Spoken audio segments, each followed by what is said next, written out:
तो दिल्ली में जैसे वंशी अली जी हुए, दिल्ली में एक और महापुरुष हुए,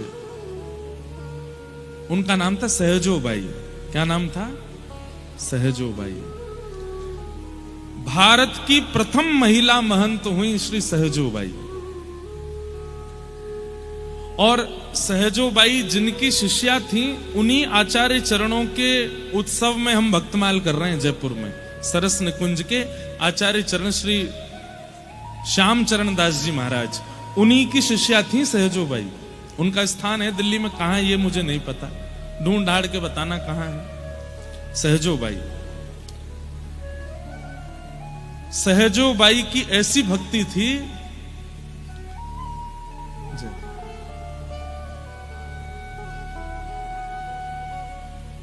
कितने आचार्यों ने सहजो बाई की भक्ति को सराहा। और सहजो बाई की भक्ति क्या थी? गुरु ना बिसारूं राम तज डारूं, गुरु ना बिसारूं राम तज डारूं। बहुत ध्यान से सुनिए सब लोग, अब याद आया है अचानक सहजो बाई जी का प्रसंग। गुरु ना बिसारूं मैं राम तज डारूं।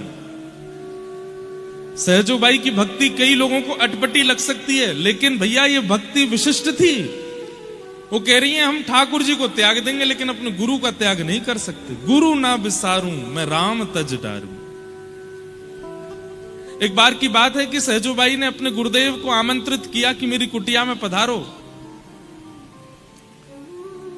कहते हैं ठाकुर जी बोले आज सहजो की भक्ति की परीक्षा लूंगा मैं। कैसी परीक्षा हुई कि सामने से गुरुदेव आ रहे हैं और गुरुदेव के ठीक बगल में देखा ये कौन आ रहा है, तभी देखते हैं कि श्याम सुंदर चले आ रहे हैं, ठाकुर जी भी आ रहे हैं। ठाकुर जी मानो देखना चाह रहे हैं, चल सहजो आज दिखा दे कौन को पहले पूजेगी, कौन को पहले वंदन करेगी, कौन को पहले उपकार करेगी। मैंने खुद से पूछा, जब मैं सहजो बाई का प्रसंग पढ़ रहा था तो मैंने खुद से पूछा, यदि कभी मेरे गुरु और गोविंद दोनों आ रहे होंगे तो मैं क्या करूंगा। आप भी पूछो, अगर आपके घर आपके गुरु भी आ रहे हैं और साथ में श्री राधारमण जी भी आ रहे हैं तो आप क्या करोगे। तो मैंने मुझसे जब खुद से पूछा कि मेरे घर अगर ऐसा होता तो मैं क्या करता, तो मेरे मन में उत्तर आया, मैं गुरुदेव को भी अपने बगल में खड़ा करके ठाकुर जी का स्वागत करता। पर सहजो बाई ने ऐसा नहीं किया। सहजो बाई यहां पर पुष्प थाल लेकर के खड़ी थी, गुलाब जल लेकर के खड़ी थी, हाथ में पंखा लेकर के खड़ी थी, भीतर आसन बिछा रखा था, गुरुदेव आमंत्रित थे। जैसे ही देखा कि साथ में गोविंद भी आ रहे हैं तो सहजो बाई तुरंत थाल रख करके दौड़ के गई और थोड़ी दूर थे गुरुदेव तो उनके बगल में खड़े ठाकुर जी का हाथ पकड़ा, खींच करके लाई और ला करके बोली जल्दी खड़े हो जाओ, लो थाल पकड़ो, ठाकुर जी गुरुदेव आ रहे हैं, पूजा करनी है उनकी। ठाकुर जी बोले सहजो भगवान हूं मैं, ये तन मैंने दिया, जिस तन का तू तू तू भाव रखती है, ये तन मैंने दिया तुझको, ये आत्मा मैंने दी, ये बुद्धि मैंने दी, ये नेत्र मैंने दिए। सहजो कहती है तन आपने दिया, बुद्धि आपने दी, नेत्र आपने दिए, पर इनका सदुपयोग उन्होंने दिया है, इनका सदुपयोग तो उन्होंने दिया। अगर ये ना आए होते तो तन प्राप्त करके भोग भोगने के लिए कोई गलत नहीं था। तन तो आपने कितनों को दिया है, जीव आपने कितनों को दी, आंख आपने कितनों को दी, कान तो सबको दिए, पर वो अपने समस्त अंगों से गलत क्रिया कर रहे हैं। इसलिए तन देने का अभिमान मत करो ठाकुर जी, चुपचाप खड़े रहो, गुरुदेव आ रहे हैं। ठाकुर जी स्तब्ध हो गए। सहजो बाई की भक्ति।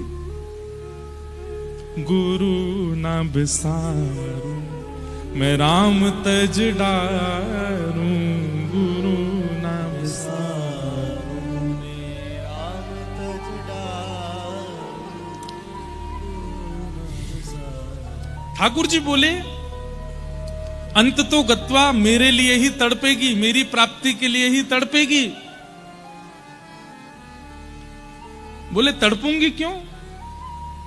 बोले क्योंकि मेरी प्राप्ति करना ही जीवन का सार है। बोले मैं भी वचन देती हूं कि मैं अपने गुरुदेव के आश्रय में रह करके ठाकुर जी को तड़पा दूंगी। वो ही कहने लगेंगे कि सहजो आजा, मैं तैयार बैठा हूं तेरे लिए। मैं अपने और वैष्णव प्रिय लगने लग जाए, वैष्णवों की सेवा में सुख मिलने लग जाए, तो समझो श्री जी आपको याद कर रहे हैं। श्री जी की स्मृति के बिना नहीं हो सकता। वृंदावन में एक रसिक रहते थे। वो सबसे यूं कहते थे, भाई कुछ भी कहो, कभी ये मत कहना कि अपने ठाकुर जी के दर्शन कराओ। मैं अपने लाल जी के कोई को दर्शन नहीं कराऊंगा। एक दिन सब पीछे पड़ गए। बोले इसके लाल जी में ऐसा क्या है भैया, ये मना करता है सबसे, मैं दर्शन नहीं कराऊंगा। सब पीछे पड़ गए। बोले दर्शन कराओ। बोले नहीं, तुम सब कहोगे ये कैसे ठाकुर जी। अगर तुम ऐसा कहोगे तो मुझे मेरे हृदय को बड़ी ठेस पहुंचेगी, इसलिए मैं अपने ठाकुर जी के दर्शन किसी को नहीं कराऊंगा। एक ने उससे जाके कहा, बोले मैं कभी नहीं कहूंगा तेरे ठाकुर जी चाहे जैसे हों, मैं तो यही कहूंगा बड़े प्यारे ठाकुर जी। बोले वचन दे तू ऐसा नहीं कहेगा। ये कैसे ठाकुर जी। बोले नहीं कहूंगा, तू करा तो सही मुझे दर्शन। जैसे ही उसको लेकर के अपनी कुटिया में गया, कुटिया में जाते ही महाराज सामने एक ऐसी बढ़िया आसन था और आसन के ऊपर मटका रखा था।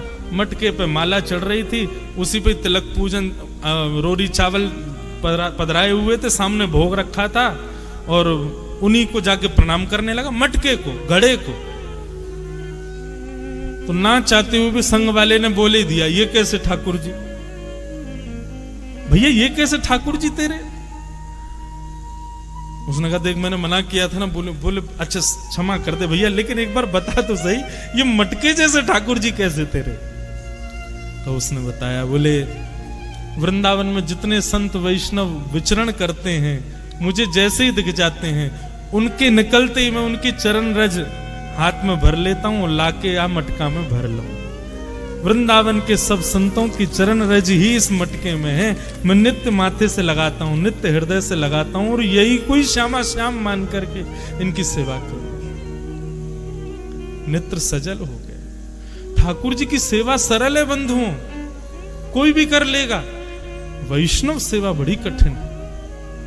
और यदि आपकी वैष्णव सेवा में रति हो जाए, आपको पता चली चंडीगढ़ कोई महाराज जी पधार रहे हैं, चंडीगढ़ कोई वृंदावन से ब्रजवासी आ रहे हैं, चंडीगढ़ कोई ब्रज उपासी आ रहे हैं, आपका चित्त वृत्ति मचलने लग जाए, आनंदित हो जाओ, खाने पीने की सुध ना रहे, रात भर ये लगे कब होगी सुबह, कब हम उनसे मिलेंगे, कब उनको प्रणाम करेंगे, ऐसी स्थिति हो जाए, दावे से मान लो श्री जी आपको याद करती हैं। श्री जी के जनों का स्मरण आपके चित्त में सहज भाव से होने लग जाए। आज नहीं पता चलेगा, कल जब यहां से सब पैकअप होगा ना, फिर आप सबके हृदय में एक पीड़ा जैसी होगी। आप आगे अपना कार्यक्रम के लिए जाओगे, मन नहीं लगेगा। क्यों? बार बार स्मृति आएगी, कैसा आनंद आया था, रात में कैसे नाचे थे, हमने कथा सुनी थी, इतने वैष्णव आए थे, ऐसा हुआ था वैसा। ये बार बार ये स्मृति चित्त में आएगी। उस समय जो विरह वेदना होगी ना, निश्चित मानना वो वेदना आपकी नहीं, श्री जी की है। वो आपको याद कर रही है, इसलिए वो वेदना हो रही है। तो श्री जी की स्मृति में आप हो, इसका मतलब क्या है? ये कब मानो? जब आप वैष्णवों के प्रति बड़े प्रिय हो जाओ, वैष्णवों की सेवा में आपकी रति हो जाए। तो श्री जी स्मरण करें, हमको इतना भजन करना है। तो गिरिजा देवी नाम की एक महिला थी, पता नहीं क्यों उनके हृदय में एक अदृश्य से ठाकुर जी के प्रति प्रेम प्रकट हो गया। एक दिन सहज ही अपने पति से कहा मुझे वृंदावन जाना है। पति ने कहा ठीक है, कल तुम्हारी व्यवस्था कर देते हैं, वृंदावन चली जाओ। ज्यादा नहीं, 50, 60, 100 वर्ष पुरानी बात होगी ज्यादा से ज्यादा। लेकिन मैं केवल जाके दर्शन करके वापस आने के लिए नहीं मांग रही हूं आज्ञा, मैं सदा के लिए वृंदावन ही रहूंगी, मैं वापस नहीं आऊंगी। पति ने पहले तो बहुत मना किया, बहुत दिन तक उसकी आज्ञा का, बोले ऐसे कैसे जाने दूंगा, कहां रहोगी, क्या कहो? बोले वो नहीं पता, बस मुझे वृंदावन जाने दो। जब स्थिति ऐसे होने लगी, कृष्ण विरह का ज्वर चढ़ने लगा, बुखार आने लगा, किसी भी औषधि से भी वो बुखार दूर नहीं होता था, तो पति ने यही सोचा उसी में भलाई है कि इनको वृंदावन भेजो। और वृंदावन आई। श्री राधा रमण जी की अनन्य भक्त, सदा उन्हीं के दर्शन करते, उन्हीं की लीला का अनुभव करते। कभी ठाकुर जी स्वप्न में आते, कभी अनुभव में आते, कभी मंदिर में वो दर्शन कर रही होती तो उनको अनुभव होता कि कंधे पे बैठे हैं मेरे और मुझे ऐसे करके देख रहे हैं, ऐसा उनको अनुभव होता धीरे धीरे। लेकिन जैसे ही वो उस अनुभव में प्रवेश करती, ठाकुर जी अंतर्ध्यान हो जाते, उनको ये पीड़ा सहन नहीं होती। और राधा रमण जी से कहती, आप आते क्यों जब आपको मिलना ही नहीं है? तो आप मुझे स्वप्न में क्यों दिखते हो जब आपको निरंतर रहना ही नहीं है? तो मुझे स्पर्श करके क्यों जाते हो जब मेरा स्पर्श नहीं आपको करवाना है? तो मत किया करो आप ऐसे। मैं नित्य मंदिर आऊं, आपको देखूं, चली जाऊं, यहीं तक भक्ति रहने दो ना। आप क्यों मुझे पीड़ा देते हो? ये गोपियों की स्थिति भागवत में यही है। नेह किम वद विष जलाप्यया व्याल राक्षसा वर्षमा वैद्युतान ला। गोपी गीत, गोपी गीत में गोपियां क्या कहती हैं? नाथ, हमको अकेले इस वन में छोड़ के आप अंतर्ध्यान हो गए। अगर इसी प्रकार हमको मारना था तो कालियानाग से क्यों बचाया? इंद्र ने वर्षा की, गिरिराज पर्वत क्यों उठाया? तृणावर्त, सक्टासुर, इतने सारे राक्षस ब्रज में आए हमको मारने के लिए। आपने हमको उनसे क्यों बचाया जब आपको ऐसे ही मारना था हमको? तो वही बात गिरिजा देवी कहने लगी, हे राधा रमण, आपको नहीं समझ आता है, लेकिन आप जब स्वप्न में आके अंतर ध्यान होते हो, मुझे छू के चले जाते हो, मुझे बार बार अनुभव, उसके बाद मेरी जो स्थिति होती मैं कैसे बताऊं? प्राण निकल जाएंगे मेरे किसी दिन। ऐसा मत करो। एक दिन महामंत्र का जाप कर रही थी, हरे कृष्ण कृष्ण कृष्ण हरे हरे, हरे राम राम राम हरे हरे। महामंत्र का जप निरंतर करती थी। और जब वो जप करने बैठती तो कभी हाथ से माला छूट जाए, कभी उनको नींद सी आने लग जाए, कभी पीछे से नोच के भग जाए ठाकुर जी, ऐसे कुछ ना कुछ करते थे। पता नहीं उनके मन में कहां से ये भावना आई और उन्होंने माला पुनः उठाई और महामंत्र ना करके श्री राधा श्री राधा श्री राधा श्री राधा श्री राधा जपने लगी।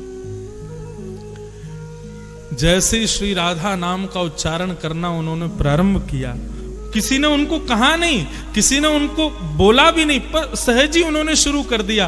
क्यों? इस विरह वेदना को श्री जी समझ गई थी कैसे दूर करना है। बहुत ध्यान से सुनना क्या हुआ। जैसे श्री राधा राधा राधा जपने लगी तो गिरिजा देवी एक गोस्वामी जी के यहाँ किराए पर रहती थी। नीलमणि गोस्वामी जी के घर पर किराए पर रहती थी। वो गोस्वामी जी को ज्वर चढ़ा था, वो लेटे हुए थे अपने बिस्तर पर। अचानक बिस्तर पर लेटे लेटे उनको पता नहीं क्या हुआ, वो कहने लगे, गिरिजा देवी को बुलाओ, गिरिजा देवी को बुलाओ, गिरिजा देवी को बुलाओ।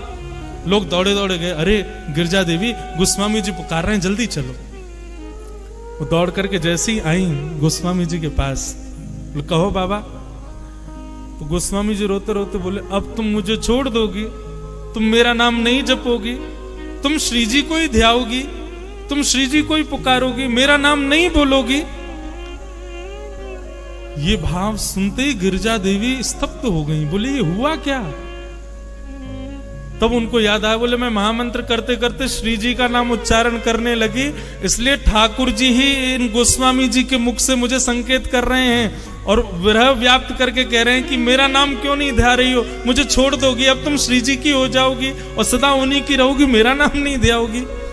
तुरंत उन्होंने बैठ करके महामंत्र का जप किया। जैसे ही महामंत्र किया तो तब गोस्वामी जी ठीक हुए। तब उनको चाबी पता चल गई ठाकुर जी की।